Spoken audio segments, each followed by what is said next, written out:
कि सबसे पहले मैं यहाँ पर वेलकम करता हूँ हमारे कराची की तंजीम को, राजा अजहर साहब इनके साथ जो है पूरी इनकी टीम, इनके साथ साथ हमारी वुमेन विंग यहाँ बैठी हुई है, हमारे यूथ विंग मदर बॉडी के हमारे यहाँ पर जो वर्कर हैं, इन सबका जो है शुक्रिया अदा करता हूँ कि बिल्कुल शॉर्ट नोटिस पे, एक 24 घंटे के नोटिस पे माशाल्लाह इतना आलीशान जो है वो इन्होंने यहाँ पर एक जलसे का समा हो गया है।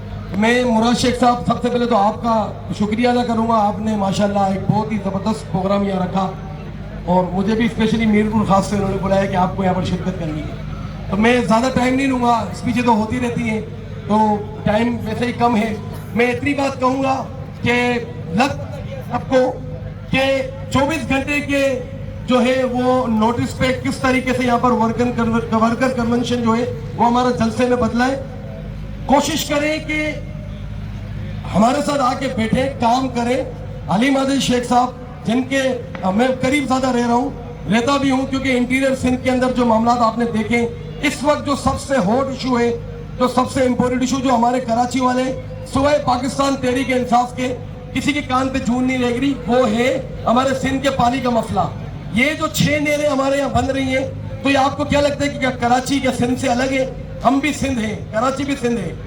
यहाँ पर पानी आपको पता, कराची, इसके बाद हैदराबाद, इसके बाद जो है वो हमारे गुलारची वगैरह जो इलाके हैं बदीन, ये टेल है और यहाँ पर पानी वैसे ही नहीं होता। मैं सलाम पेश करता हूँ अलीम आदिल शेख साहब को। पिछले साल ये जरदारी साहब ने जो इसके ऊपर साइन किया था 24 जुलाई को, और उसके बाद से अलीम आदिल शेख साहब ने सिंध के अंदर जाके हमारे वक्फतन मुख्तलिफ MPs भी उनके साथ जाके वहाँ पर उन्होंने एहतजाज किया, और आज ये एहतजाज जो है वो पूरे पाकिस्तान में फैल गया और अभी भी सखर में वकला जो है उन्होंने रोड ब्लॉक किए, वहाँ पर एहतजाज करें तो हमारे पानी के लिए कर रहे हैं। तो भरपूर तरीके से अलीम आदिल शेख साहब ने ये इसका मुकाबला किया है। इसके अलावा यहाँ पर हमारे बहुत सारे कायदीन बैठे हुए, इन्होंने भी वक्फतन जाके जो है वो इस मामले पे बात की है, इस पे एहतजाज भी किया है। तो मैं चाहता हूँ कि हमारे कराची का आम एक नौजवान, आम एक जो हमारे बुजुर्ग भी है, वो भी इस कोर्स पे हमारे साथ जुड़े और आज इस मामले को आगे बढ़ाए। पाकिस्तान जिंदाबाद, पाकिस्तान तहरीक इंसाफ जिंदाबाद।